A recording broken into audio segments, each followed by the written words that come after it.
മൗലായ സൊല്ലി, ഞങ്ങളുടെ ഉടമസ്ഥനായ അല്ലാഹുവേ നീ രക്ഷയും കരുണയും വർഷിക്കണമേ. വസല്ലിം ദായിമൻ, എപ്പോഴും സ്വലാത്തും സലാമും വർഷിക്കണമേ.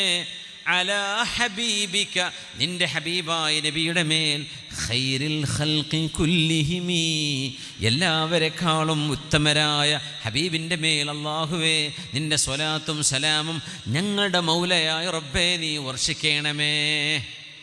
ഹബീബിന് വേണ്ടി നമ്മൾ റെക്കമെൻഡ് ചെയ്യാണോ ഇത്? ഒരിക്കലുമല്ല. ഹബീബിന് വേണ്ടി നമ്മൾ പ്രാർത്ഥിക്കുകയാണോ ഇത്?